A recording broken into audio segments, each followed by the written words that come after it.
The third day started like the others. Jake woke up early and looked out at the stars through his room's window. The artificial gravity felt strange compared to Earth, but he was getting used to it. Down the hall, he could hear Lisa already working. On her tablet, probably sketching new designs or taking notes. About yesterday's exercises, the team building activities had gone well enough. The humans worked easily with all the other species, though they noticed how differently everyone approached problems. The Vorthix students spent hours calculating before making any moves. The Klaxons created detailed plans and followed them. Exactly. The Zephyrians analyzed everything from multiple angles before acting. Ben knocked on Jake's door. "Ready for today?" Dr. Rodriguez said we're doing something in the big simulation chamber. They met the others in the corridor. Amy carried a small notebook where she had been recording observations about how each species behaved under stress. Chris had spent the previous evening studying the station's architecture and asking questions about the simulation chamber's design. Katie had found another small garden area and was examining plants that could grow in space environments. The simulation chamber took up an entire section of the station. It could recreate almost any planetary environment with perfect accuracy. Trees, rivers, rocks, weather patterns, even gravity could be adjusted to match different worlds. Today, the chamber had been set to resemble a temperate forest world. Real trees stretched up toward an artificial sky. A stream ran through the middle of the area, with rocks and fallen logs creating natural bridges. The air smelled like pine and earth. Birds called from hidden branches. Dr. Rodriguez stood with the other species coordinators near the entrance. Today's exercise will test your natural survival responses. You will work in mixed groups to establish temporary camps and solve resource management challenges. The 36 students were divided into 6 groups. Each group had 1 student from each species. Jake found himself grouped with a Vorthek named Resonance of Deep Stones, a Klaxon called Warrior Prime 7, a Zephyrian who went by Wind Dancing Through Void, a Hydronian named Current Flow Swift, and a Luminal called Bright-Pattern-Seeks-Truth. Lisa ended up in a different group, along with Ben, Amy, Chris, and Katie. The groups spread out across the chamber to begin their assignments. Jake's group started by sitting in a circle while each species explained their natural approach to survival situations. Resonance of Deep Stones hummed complex mathematical sequences about resource allocation and risk assessment. Warrior Prime 7 outlined a systematic area survey and defensive perimeter establishment. Wind Dancing Through Void wanted to analyze atmospheric conditions and energy patterns first. Jake listened politely, but found himself looking around at the available materials. Plenty of strong trees, good rocks for tool making, clean water source, and lots of useful plants. His fingers itched to start building something. The exercise was supposed to last all day. Each group would establish their camp, solve various challenges presented by the instructors, and demonstrate their species' survival strategies. Everything changed at 13:47 station time. The lights went out first.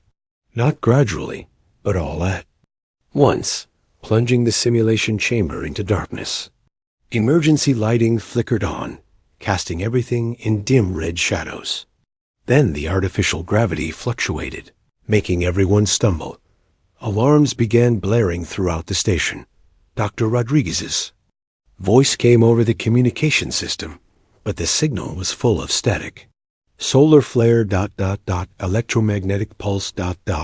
primary systems. Backup power only. The simulation chamber's exit doors sealed automatically. Safety protocols had locked them inside until the crisis passed. The environmental systems continued running on backup power, but barely. The artificial sky flickered and went dark. The air circulation slowed to minimum levels. Jake looked around at his group. Resonance of Deep Stones was humming frantically. its crystal body pulsing with worried light. Patterns.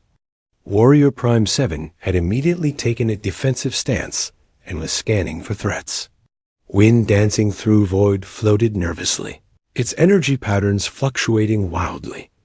Current flows swift moved closer to the stream, seeking the comfort of water.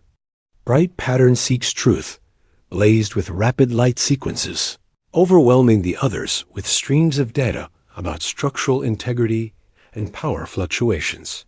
Across the chamber, Jake could see the other groups reacting similarly.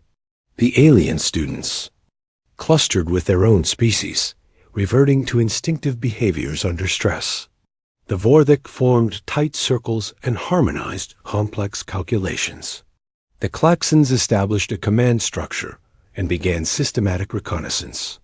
The Zephyrians gathered in formation, conserving energy while analyzing their situation. The humans had a different reaction. Entirely. Jake stood up and started walking toward the largest trees, examining their trunk thickness and branch structure. Lisa was already sketching something on a piece of bark she had torn from a fallen log.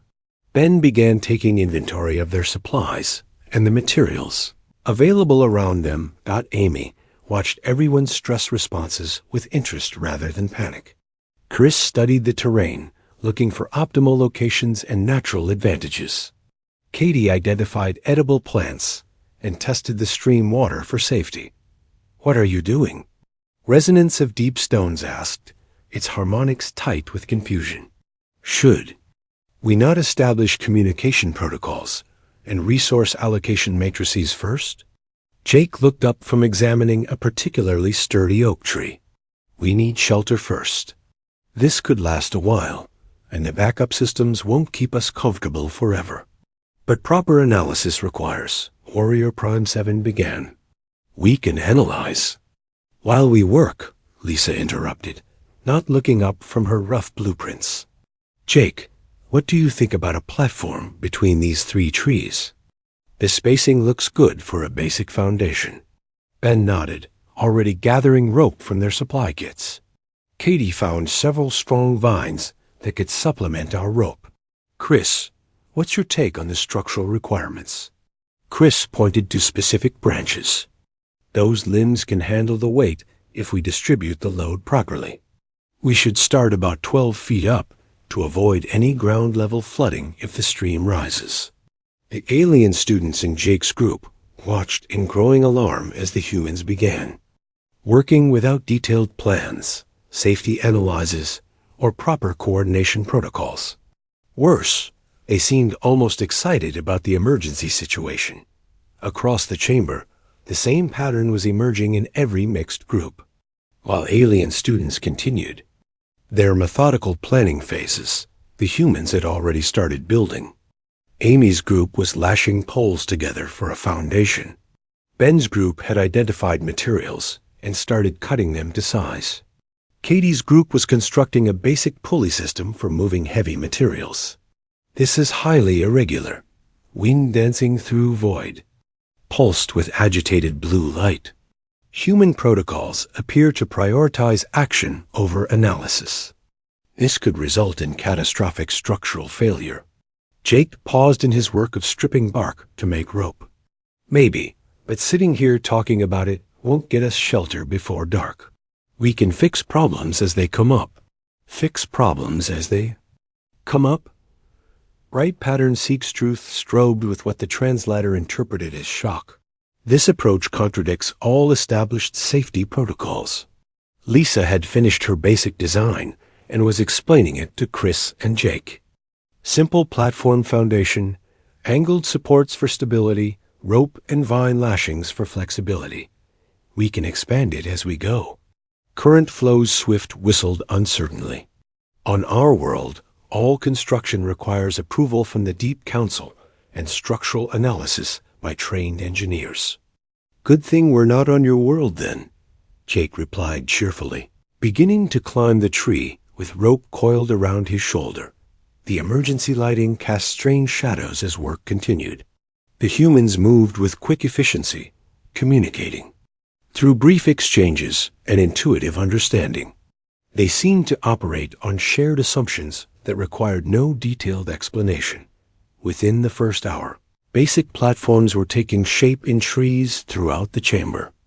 The alien students watched in fascination and growing concern as structures appeared without blueprints, without safety inspections, and without the lengthy planning processes their own species considered essential. Resonance of Deep Stones attempted to contribute by humming structural analysis songs, but the humans were already moving to the next phase of construction before the mathematical calculations were complete. The emergency continued. Backup power fluctuated, making the artificial environment less stable. Temperature began dropping as heating systems struggled. The stream's flow rate changed as water pressure systems failed. While alien students debated optimal responses to these new challenges, the humans adapted their construction in real time. They added windbreaks when air circulation became unpredictable. They created water collection systems when stream flow became uncertain. They built flexible joints when platform stress increased. By evening, what had started as simple platforms had evolved into complex tree-based shelters. The humans had built not just survival structures, but comfortable living spaces that could adapt to changing conditions. The alien students requested emergency consultations with their coordinators about human safety protocols.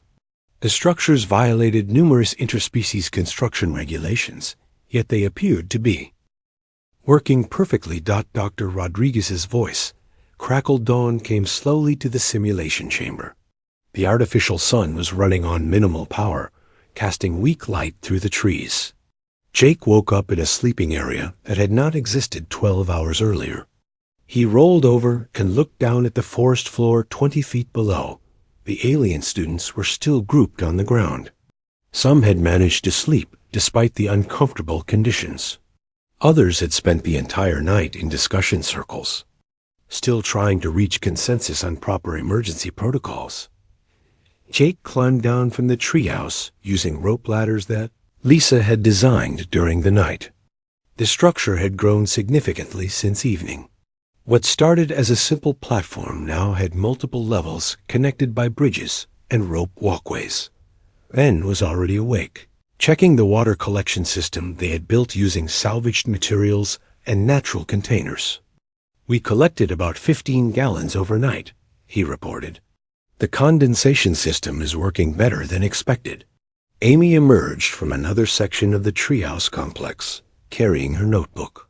She had spent part of the night observing how different species handled prolonged stress. The Vorthic have been humming mathematical sequences all night. "I think they're trying to calculate optimal resource distribution for the next 72 hours.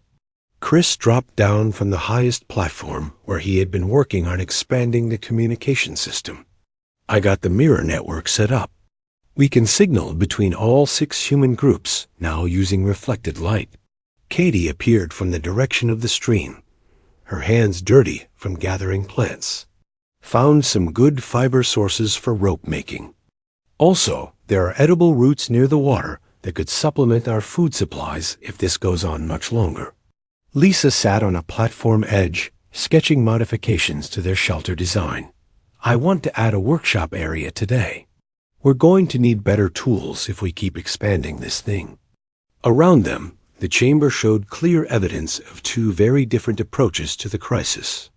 The alien students had created organized camps on the ground level with careful spacing and systematic layouts. Resources were rationed precisely.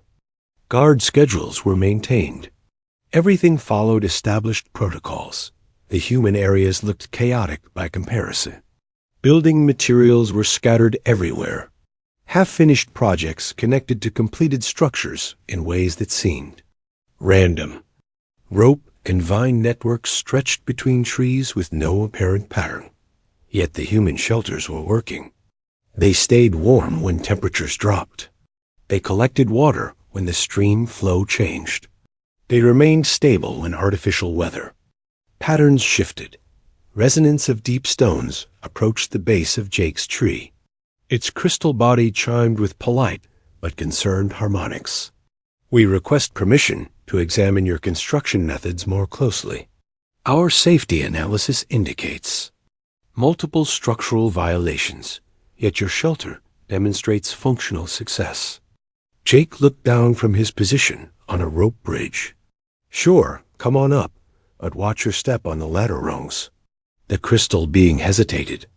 Our species does not typically engage in elevated construction without proper safety equipment and engineering certification. It's not that high, Jake called back. Besides, the ropes are strong. We tested them before we trusted our weight to them. Amy joined the conversation from a nearby platform.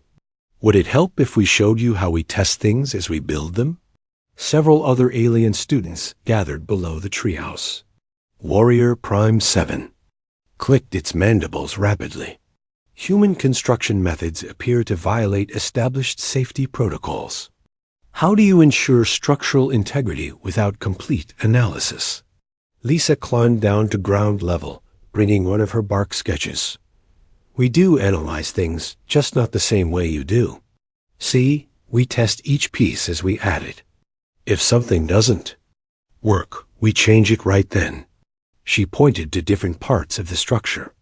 That support beam there, we tried it in 3 different positions before we found one that felt right. The rope tension on those bridge supports, we adjusted it 5 times until it stopped bouncing too much. Ben joined them with a section of rope that had failed during construction. This piece broke when Chris was testing the load limits. So we made the next one stronger and tested it again. Wind dancing through void, pulsed with confused blue patterns. But testing through failure risks catastrophic collapse. How do you maintain safety margins? Chris laughed from his position high in the trees. We don't build anything we can't survive falling from. That's the safety margin. Current Flow Swift whistled nervously. On our world, construction failure can result in drowning or crushing. All calculations must be perfect before beginning work. Katie returned from her plant-gathering expedition. Earth can be dangerous, too. That's why we learn to build things that can break a little without killing us. She demonstrated by bouncing on a rope bridge until it swayed dramatically. The alien students below backed away in alarm, but Katie remained perfectly balanced. And safe? See? It moves a lot, but it doesn't break. And even if it did break, there are other ways down. Jake decided to give the aliens a complete tour. Come on up. We'll show you everything we built and explain why we made each choice. One by one, the alien students overcame their reluctance and climbed into the human structures. The experience challenged their fundamental assumptions about safe construction practices. Bright dash pattern seeks truth. Examine the rope and vine lashings with rapid light pulses. These connections demonstrate significant flexibility under stress. Loading. This allows adaptation to changing environmental conditions. Exactly, Lisa agreed. If the trees sway in wind, the whole structure moves with them instead of fighting against them. They moved through different areas of the complex. The sleeping quarters were simple but comfortable, with woven mats and natural insulation. The workshop area contained tools made from rocks, sticks, and salvaged materials. The food storage area used the natural cooling properties of airflow and elevation. This is the part I'm most proud of, Ben said, showing them the water management system, rain collection, storage, and distribution, plus a simple filter system using sand and charcoal. Amy pointed out the psychological aspects of their construction. Building together helps manage stress. When people work on solving problems with their hands, they worry less about things they can't control. The alien students spent hours examining every aspect of the human shelters. They measured rope tensions, tested platform stability, and analyzed structural load distribution. Their instruments and mathematical models confirmed that the human constructions should not work as well as they obviously did. Your methods contradict our engineering principles, Warrior Prime 7 admitted, yet the results demonstrate superior adaptation to changing conditions. Katie had been quietly observing the alien students throughout their tour. What kind of shelters do your people build when everything goes wrong? The question prompted a long discussion among the alien students. Each species described their emergency protocols and construction methods. All involved lengthy planning phases, detailed material analysis, and systematic construction following predetermined patterns. But what if you don't have time for all? The planning? Jake asked. What if conditions keep changing while you're building? Resonance of deep stones hummed uncertain harmonics. Our protocols require completion of analysis before beginning construction. Changing conditions would necessitate restarting the entire planning process. Chris looked down from where he was installing a new platform. That's why you're still sleeping on the ground while we're living in treehouses. As the day progressed, something unexpected happened. The alien students began asking if they could help with the human construction projects. Not to take over or redesign them, but to learn by participating. Jake assigned each alien student to work with a human partner on specific tasks. The crystal beings learned to test rope strength by feel rather than calculation. The insectoid. Students practiced adapting plans when materials proved different than expected. The gas-form beings discovered how to work with physical matter in flexible ways. This is harder than it looks, Wind Dancing Through Void admitted after trying. To lash two poles together. How do you know how tight to make the knots? You feel when it's right, Amy explained. Too loose and it slips. Too tight and the rope breaks. Your body tells you when it's correct. By evening, the treehouse complex had grown again. New sections had been added with alien student participation. The structures showed influences from different species' engineering approaches, but they maintained the flexible, adaptive character that made them uniquely human. The alien students had learned something more important than construction techniques. They had experienced a completely different approach to problem solving, one that prioritized action over analysis and adaptation over perfection. As night fell again, alien students joined humans in the elevated shelters for the first time. They slept in structures that violated their safety standards, but kept them warm, dry, and secure. Below them, the systematic ground camps stood empty, their careful organization unable to adapt to the reality of prolonged emergency conditions. The real education was just beginning. The second night in the treehouse changed everything for the alien students. They woke up comfortable and dry, while their carefully planned ground camps had flooded when the stream rose during artificial rainfall. The backup weather systems had malfunctioned, creating conditions that no one had predicted. Jake found resonance of deep stones sitting on a platform edge, watching the sunrise through the artificial sky. The crystal being had been quiet since discovering that its mathematical models could not explain why the human structures worked so well.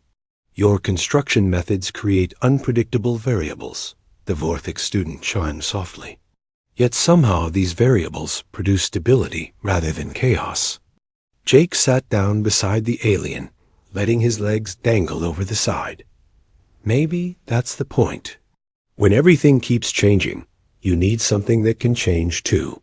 Lisa emerged from the workshop area, carrying a new tool she had made during the night. It was a simple lever device for moving heavy materials, crafted entirely from materials found in the forest.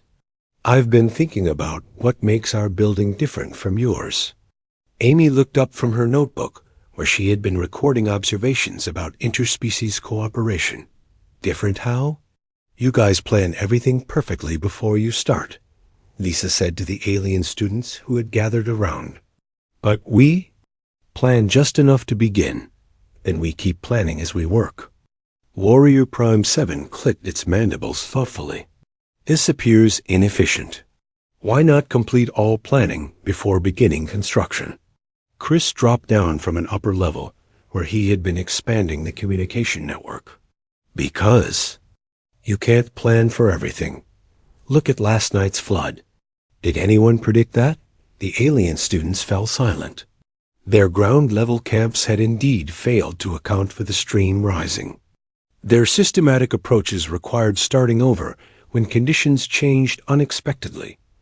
Ben returned from checking the water collection systems. We collected 40 gallons last night from the rain. Plus, our platform stayed dry while everything on the ground got soaked. Current Flow's Swift whistled with what might have been admiration. Your elevated position provided protection we did not calculate. Katie joined them after her morning plant survey. The flood actually helped us. It washed some good building materials downstream. I found some really strong branches we can use for expansion. This comment sparked intense interest among the alien students. The idea that unexpected problems could become opportunities challenged their fundamental thinking about crisis management. How do you recognize opportunities within disasters? Bright pattern seeks truth, pulsed with rapid light sequences. Jake thought about the question while watching the flooded ground slowly drain. I guess we expect things to go wrong, so when they do, we look for ways to use the new situation instead of just trying to fix it. Wind dancing through void floated closer, its energy patterns showing confusion. But if you expect failure, how do you maintain confidence in your constructions? Amy looked up from her notes. We don't expect complete failure. We expect small problems that we can fix or work around. She pointed to various parts of the treehouse structure. See how some of these joints are loose. If everything was rigid, stress would build up until something broke completely. But since things can move a little, they adjust to new pressures without breaking. The aliens spent the morning examining these flexible joints more carefully. Their engineering training had taught them that connections should be either completely rigid or completely free. The human concept of controlled flexibility was new to them. Lisa demonstrated by hanging from a rope bridge until it stretched noticeably. The rope gives under my weight, but it doesn't break. When I let go, it returns to its original shape. But how do you calculate safe load limits with variable flexibility? Resonance of Deep Stones asked. Chris laughed. We tested. Lisa weighs about 120, so we know the bridge can handle at least that much. If we needed it to carry more, we'd add more support ropes. You test with real loads rather than theoretical calculations? Warrior Prime 7 seemed shocked by this approach. Sure, Ben said. Math is useful, but reality is what actually matters. The alien students requested a demonstration of human testing methods. Jake and his fellow humans were happy to oblige. They showed how they tested rope strength by hanging progressively heavier loads. They demonstrated platform stability by jumping on them gradually harder until they found the limits. This is terrifying and fascinating. Current Flow's Swift whistled. You deliberately seek the failure point of your constructions. Not to make them fail, Amy explained. To find out how much they can handle safely. Katie returned from the flood zone with an armload of materials. Found some really interesting stuff down there.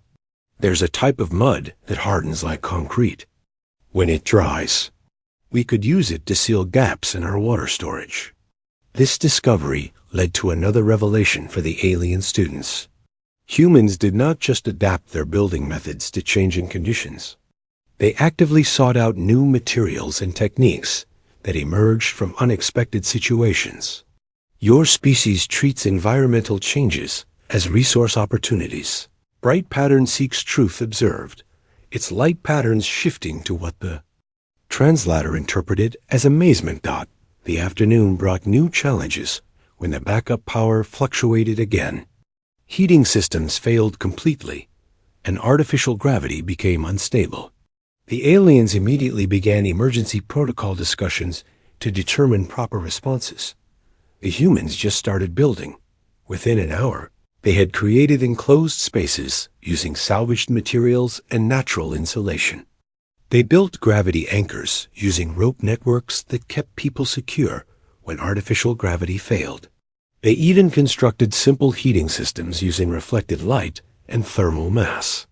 How did you know to prepare for gravity failure? Wind dancing through void. Asked, watching Jake secure himself to a tree with a rope harness. We didn't, Jake replied. But when it started happening, we figured out how to deal with it. The alien students watched in growing wonder as humans continued to adapt their shelters to each new problem. When air circulation became irregular, they added ventilation channels. When temperature control failed, they created warming areas. Using body heat and insulation. Most amazing to the aliens was that humans seemed to enjoy these challenges. Instead of becoming more stressed as problems multiplied, they became more creative and energetic. Your species appears to thrive under adverse conditions, Resonance of Deep Stones observed. This contradicts our understanding of stress responses. Amy nodded enthusiastically. Problems give us something to solve.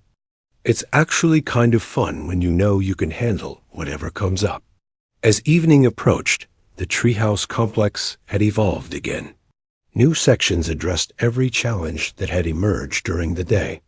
The structure had become a living demonstration of adaptive engineering. The alien students requested another night in the human shelters. Their own systematic camps could not adapt quickly enough to the changing conditions. They needed stable, flexible environments that could handle unpredictable situations. Ben showed them the latest addition to their complex. Katie found those. Hardening mud deposits, so we built a kiln to make pottery for food storage. Chris designed a better pulley system for moving materials. Lisa figured out how to weave waterproof mats from plant fibers. You created new technologies from available resources. Warrior Prime 7 clicked with what might have been admiration. Our protocols do not include procedures for improvised manufacturing. Chris grinned. That's because you can't write procedures for things that don't exist yet. You just have to figure it out when you need it. The alien students spent the evening trying to understand this concept. Their civilizations had developed over thousands of years, building vast libraries of knowledge and detailed procedures for every situation. The idea that intelligent beings could create new solutions in real time seemed impossible. Yet here they were, living in structures that had been designed and built in 2 days, using nothing but natural materials and human creativity. Structures that worked better than their own carefully planned facilities. As they settled down for another night in the human-built shelters, the alien students began to realize they were witnessing something extraordinary. Not just different engineering techniques, but a completely different way of thinking about problems and solutions. Outside, backup power continued to fluctuate. Inside the tree houses, warm and secure, 36 students from 12 different worlds prepared to discover what other surprises human adaptability might reveal. The lights came back on suddenly at dawn of the 4th day. Jake woke to the familiar hum of full power systems returning throughout the station. The artificial sky brightened to normal daylight levels. Air circulation increased to comfortable levels. The emergency was over. Dr. Rodriguez's voice came clearly over the communication system. All students report to the main chamber entrance for debriefing in 1 hour. Station systems are fully restored. Jake looked around the treehouse complex one last time before climbing down. Over 3 days, it had grown into something amazing. Multiple levels connected by bridges and walkways. Workshop areas with tools made from forest materials. Water collection and storage systems. Even comfortable furniture woven from plant fibers. The alien students moved slowly, gathering their belongings and preparing to leave. Many seemed reluctant to go back to their ground-level camps. They had spent 2 nights in structures that should not have worked, but had kept them safe and comfortable. Amy finished writing her final observations in her notebook. The most interesting thing was watching how different species handle uncertainty. Some try to eliminate it through planning. Others learn to work with it. Lisa packed up her tools and sketches. She had filled dozens of pieces of bark with designs and modifications. I want to build something like this back on Earth. Not exactly the same, but using the same principles. Ben did a final check of their water and food supplies. Everything was organized and accounted for, despite being built from scratch during a crisis. We could have stayed here for weeks if we needed to. Chris took measurements of the rope bridges and support structures. The engineering here is actually pretty sophisticated. We just did it differently than they would in a textbook. Katie gathered samples of the plants they had used for food and materials. Half of these don't exist on Earth, but the principles are the same. Find what you need in whatever environment you're in.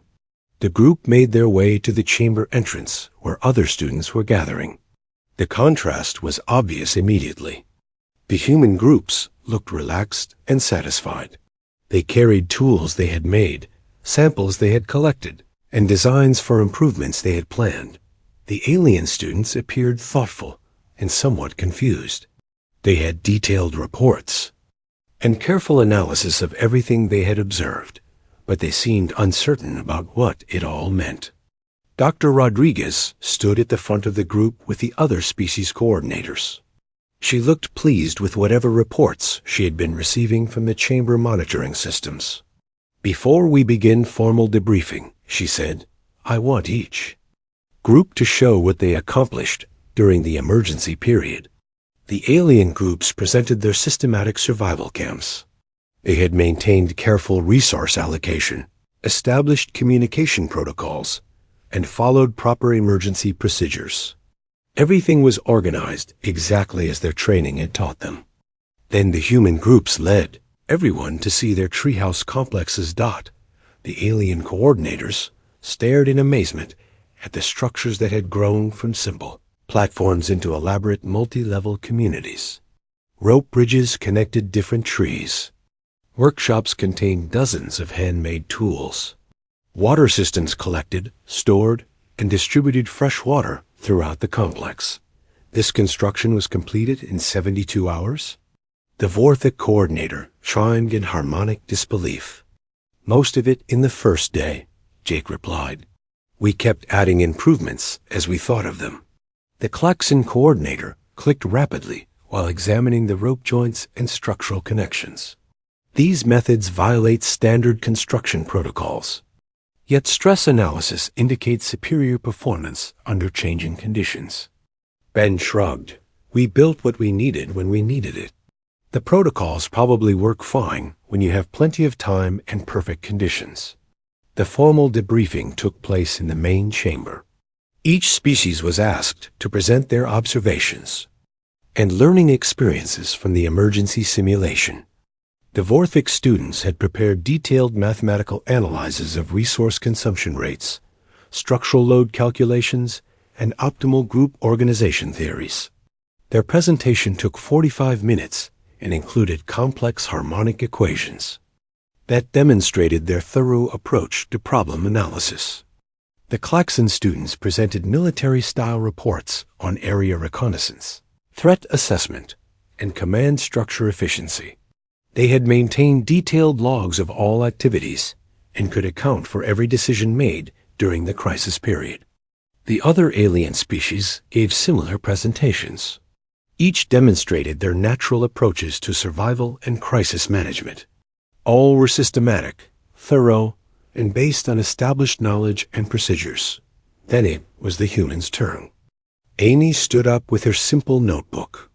We learned that different species have completely different ideas about what makes a good solution to a problem. She opened her notes and continued. Some species think the best solution is the one that follows all the rules and uses proven methods. Other species think the best solution is the one that works, even if nobody has tried it before. Jake joined her at the front. We also learned that you can build pretty good stuff, even when you don't know exactly what you're doing, as long as you're willing to fix mistakes as you find them. Lisa showed her bark sketches to the group. The most important thing we figured out is that plans should help you get started, not prevent you from adapting when things change. Ben nodded. Emergency procedures are useful, but they can't cover every possible situation. Sometimes you have to make up new procedures on the spot. Chris pointed to the monitoring screens that showed views of their treehouse complex. We learned that simple solutions that work are better than complex solutions that might work someday. Katie held up samples of the plants and materials they had used. And we learned that almost any environment has what you need to survive, if you know how to look for it and aren't afraid to experiment. The alien students asked hundreds of questions during the discussion period. They wanted to understand how humans could work effectively without detailed planning, how they made decisions without complete information, and how they maintained confidence while constantly adapting their approaches. Your species treats uncertainty as normal rather than threatening. Resonance of deep stones observed. This allows rapid adaptation to changing conditions. Problems don't scare us as much as they probably should, Amy admitted. We just assume we can figure out solutions as we go along. Warrior Prime 7 clicked thoughtfully. Your construction. Methods prioritize functional success over procedural compliance. This produces results that exceed theoretical expectations. Theory is useful, Chris said, but reality is what you actually have to deal with. The debriefing continued for hours. The alien students had observed more than just different construction techniques. They had witnessed a completely different approach to survival, problem solving, and adaptation. Dr. Rodriguez concluded the session with an announcement that surprised everyone. Based on the success of this exchange program, we are extending it indefinitely. Any students who wish to continue studying comparative survival strategies may remain on the station for additional research.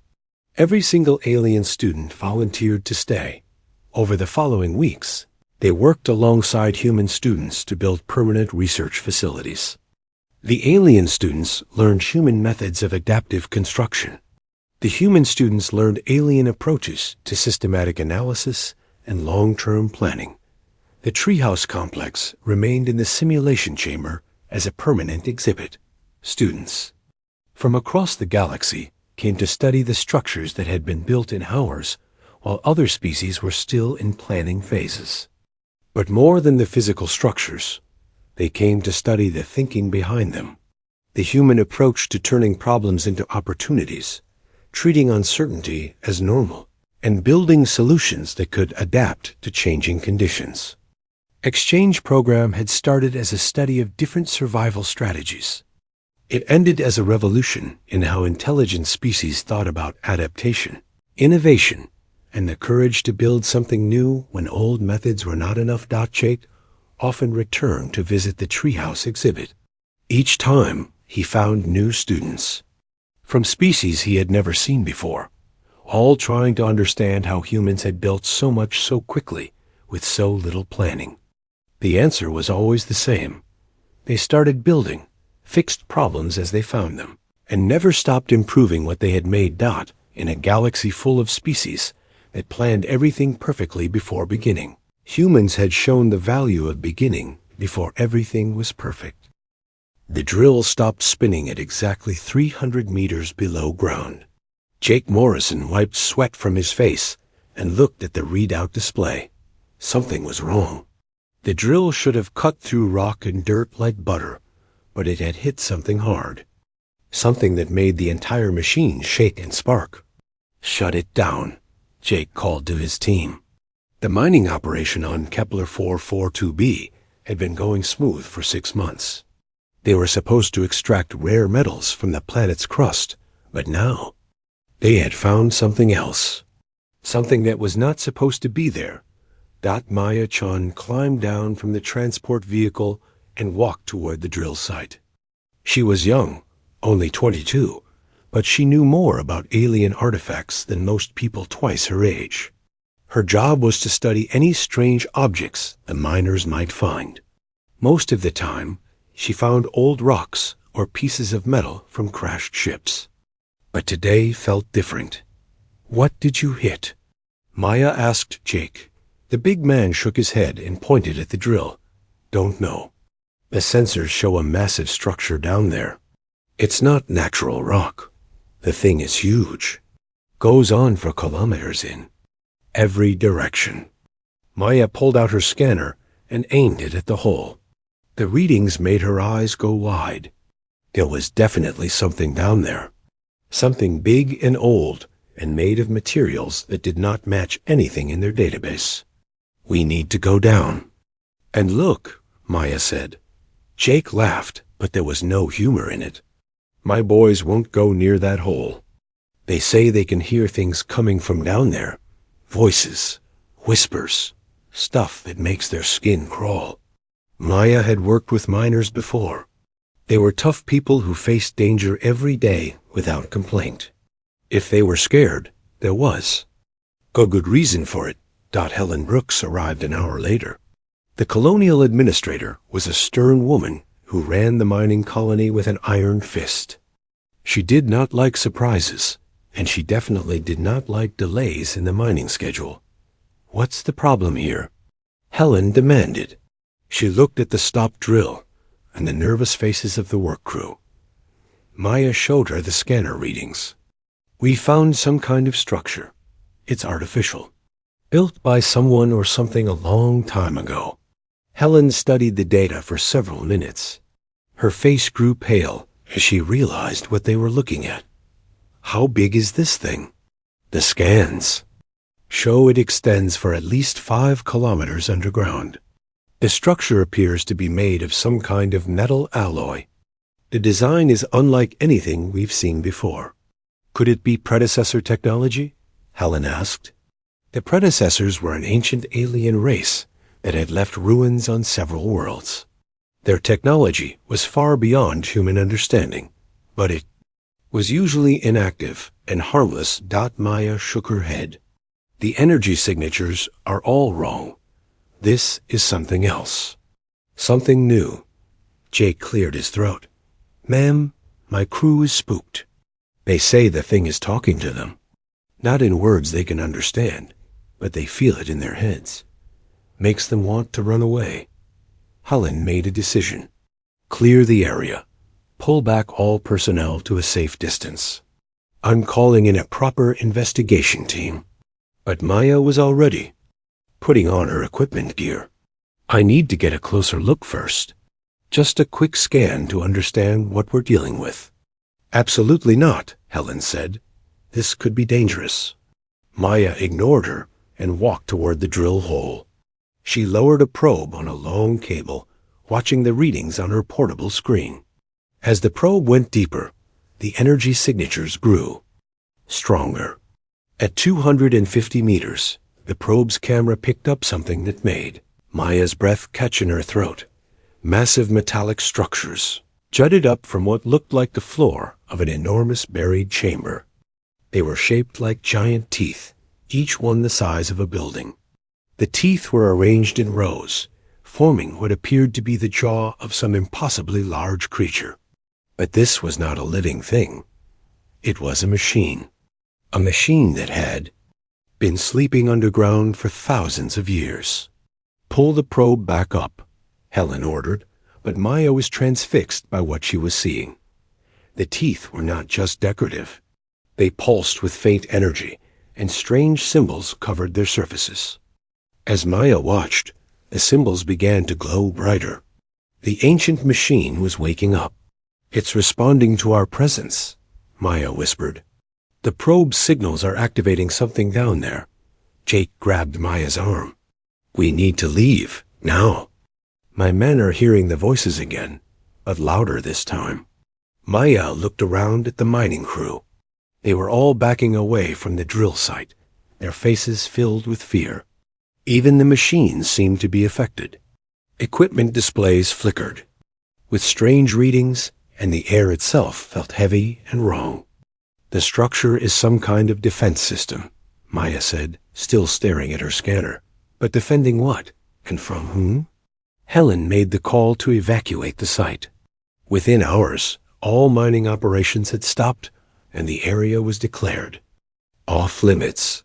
But Maya could not stop thinking about the giant teeth buried in the ground. They were beautiful and terrible at the same time. Ancient technology that humanity was not ready to understand. That night, as the colony prepared for evacuation, Maya stood at her window and looked toward Dragon's Ridge. The miners had already given the site its name, and it had stuck. In the distance, she could see faint lights coming from the ground where they had drilled. The dragon was awake, and it was watching them. Maya knew that most people would choose to run away from such a discovery. It was the safe choice, the smart choice. But Maya had dedicated her life to understanding the unknown. Tomorrow, she would convince Helen to let her stay and study the dragon's teeth.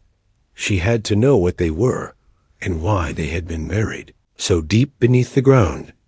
Fate of the entire colony might depend on what she learned.